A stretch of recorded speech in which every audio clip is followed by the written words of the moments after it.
Pode beber, camarada. Pode beber. Você vai morar no IML, você tá postando em mexe, tamo de olho com F. Ensinando você quer, você vai morar no IML, você tá postando em mexe, tamo de olho com F. Ensinando você quer, só ser tiro na cara da bitch. Foda-se essa bitch, eu não ligo pra minha ex-bitch. Tô com a nova bitch, só ser tiro. Assalamualaikum warahmatullahi wabarakatuh. Kami dari kelompok 5 ingin memberikan argumentasi mengenai kasus inflasi di Amerika Serikat. Sebelumnya, perkenalkan nama saya Anissa Septia Rahma Putri dan rekan-rekan saya Bella Septi Yohana Putri, Retno Sukmaning Ayu, Regle Anggi Aulia, Ikhlas Yani Wening Pangastuti, dan Septi Nuralia. Argumentasi mengenai kasus inflasi di Amerika Serikat. Nomor 1, bagaimana inflasi dapat mempengaruhi elastisitas permintaan barang kebutuhan pokok seperti beras dan minyak? Apakah permintaan untuk barang-barang ini elastis atau inelastis?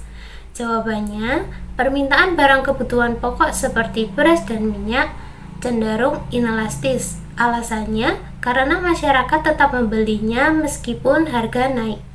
Barang-barang tersebut adalah kebutuhan utama yang tidak bisa digantikan. Jadi, meskipun harga meningkat akibat inflasi, konsumsi barang-barang ini tidak akan turun secara drastis. Nomor 2, apa dampak inflasi terhadap sektor-sektor yang menghasilkan barang-barang elastis dan inelastis?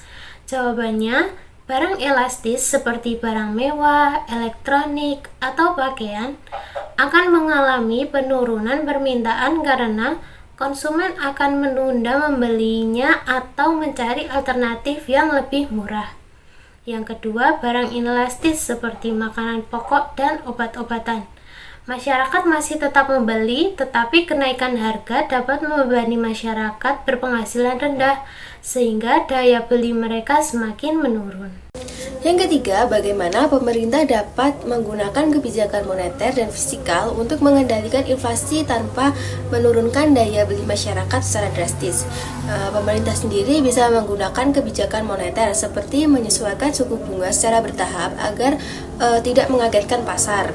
Kemudian juga bisa dengan cara mengurangi jumlah uang yang beredar, tetapi tetap memberikan akses kredit yang wajar bagi usaha kecil dan juga menengah. Selain itu, pemerintah juga dapat menggunakan kebijakan fiskal, yaitu seperti mengurangi belanja pemerintah yang tidak produktif, tetapi tetap mempertahankan bantuan sosial untuk masyarakat miskin. Kemudian, yaitu bisa dengan cara memberikan subsidi untuk barang kebutuhan pokok agar harganya itu tetap stabil. Yang ketiga yaitu mendorong produksi dalam negeri untuk mengurangi ketergantungan pada impor yang mahal. Yang keempat yaitu bagaimana elastisitas permintaan barang-barang kebutuhan pokok di Amerika Serikat akan mempengaruhi dampak inflasi terhadap konsumsi barang tersebut.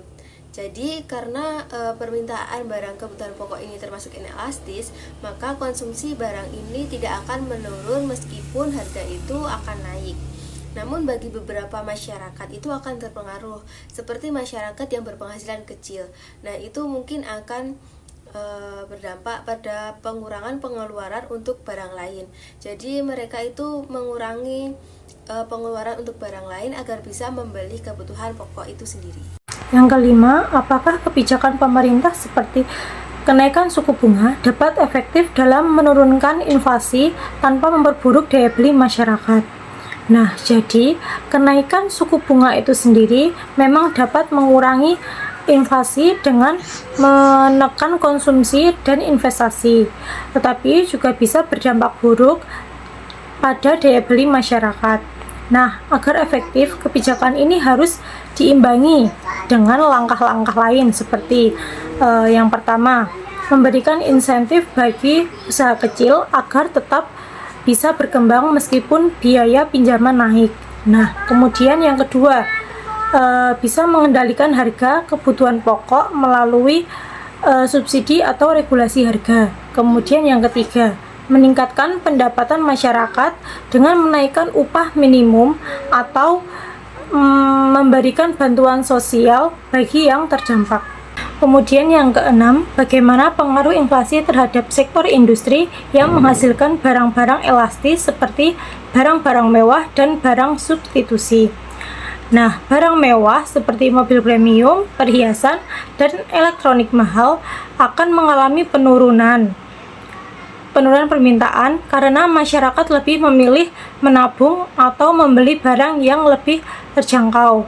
Nah, untuk barang substitusi itu sendiri seperti makanan instan, kemudian sebagai pengganti makanan di restoran, mungkin justru akan mengalami peningkatan permintaan karena masyarakat mencari alternatif yang lebih murah. Selanjutnya yaitu kasus deflasi di Jepang. Yang nomor 7, apakah deflasi lebih menguntungkan untuk barang-barang yang elastis atau inelastis? Jelaskan dengan contoh. Untuk deflasi sendiri lebih menguntungkan bagi barang inelastis karena permintaannya tidak banyak berubah meskipun harga turun. Contohnya kebutuhan pokok seperti beras atau obat-obatan yang akan tetap dibeli karena mereka memang memerlukan. Sementara untuk barang elastis seperti elektronik atau pakaian cenderung lebih terdampak karena konsumen bisa menunda pembelian dengan harapan harga turun lebih jauh. Untuk yang nomor 8, bagaimana deflasi mempengaruhi produsen yang menghasilkan barang-barang elastis dibanding dengan produsen barang inelastis? Untuk jawabannya, produsen barang elastis lebih terdampak karena permintaan bisa turun drastis. Konsumen cenderung menahan diri untuk membeli sehingga produsen mengalami kesulitan menjual produk dan mungkin harus mengurangi produksi atau bahkan menutup usaha. Sebaliknya, produsen barang inelastis masih memiliki permintaan yang cukup stabil karena konsumennya tetap membeli meskipun harga turun. Ya, yang ke-9, apa yang harus dilakukan pemerintah untuk menghindari resesi akibat deflasi, terutama pada sektor-sektor yang memproduksi barang elastis. Jadi yang dapat pemerintah lakukan yang pertama itu menurunkan suku bunga supaya orang lebih mudah mendapatkan pinjaman dan meningkatkan produksi. Yang kedua, memberikan subsidi atau insentif pada sektor yang terdampak agar tetap bisa beroperasi. Yang ketiga, meningkatkan belanja negara seperti misalnya infrastruktur atau bantuan sosial agar daya beli masyarakat meningkat. Yang keempat, membuat kebijakan untuk meningkatkan konsumsi seperti memberikan diskon pajak untuk pembelian barang tertentu. Yang ke-10, apakah deflasi menguntungkan bagi sektor barang yang elastis? Jelaskan bagaimana perubahan harga dapat mempengaruhi konsumsi barang-barang tersebut. Jawabannya itu tidak. Deflasi justru merugikan sektor barang yang elastis karena ketika harga turun, konsumen cenderung menunggu harga lebih turun lagi untuk membeli suatu barang. Akibatnya permintaan tersebut akan menurun. Seperti contohnya, orang akan menunda membeli mobil dan smartphone dan berharap harga akan lebih turun, sehingga produsen kesulitan dalam menjual produk dan pendapatan juga akan berkurang. Jadi yang ke-11 ada bagaimana produsen barang-barang inelastis itu dapat bertahan dalam kondisi deflasi daripada produsen barang-barang elastis.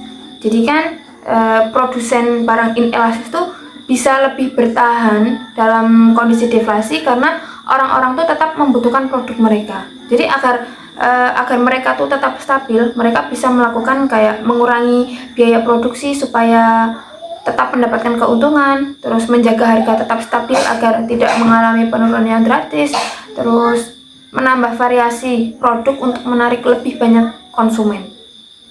Sementara itu, kalau produsen barang elastis itu lebih sulit bertahan karena permintaan mereka lebih bergantung pada kondisi ekonomi. Kemudian yang nomor 12, apa langkah-langkah yang dapat diambil oleh pemerintah untuk mengatasi deflasi dan mencegah terjadinya resesi ekonomi di Jepang. Jadi untuk mencegah deflasi dan mengatasi resesi ekonomi, pemerintah tuh dapat mengambil langkah-langkah kayak melonggarkan kebijakan moneter, kayak dengan menurunkan suku bunga supaya kredit itu lebih mudah diakses gitu. Terus yang kedua, meningkatkan belanja negara untuk proyek pembangunan dan bantuan sosial agar uang yang beredar itu bisa lebih banyak. Terus memberikan stimulus ekonomi seperti subsidi atau insentif bagi dunia usaha agar produksi itu tetap berjalan. Terus bisa dengan mendorong konsumsi masyarakat, misalnya dengan memberikan potongan pajak untuk pembelian barang tertentu. Terus bisa dengan mengembangkan ekspor agar produk dalam negeri tetap laku meskipun daya beli dalam negeri itu sedang turun. Jadi kesimpulannya,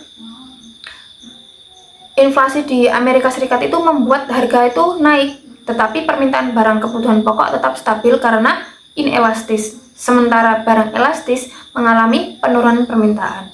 Jadi pemerintah tuh dapat mengendalikan inflasi melalui kebijakan moneter dengan penyesuaian suku bunga dan juga fiskal, yaitu dengan subsidi dan penguatan produksi.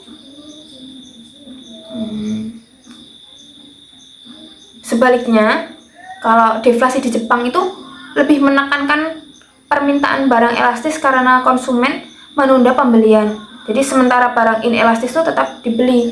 Jadi untuk menghindari resesi, pemerintah dapat menurunkan suku bunga, terus meningkatkan belanja negara, dan memberikan insentif bagi sektor yang terdampak.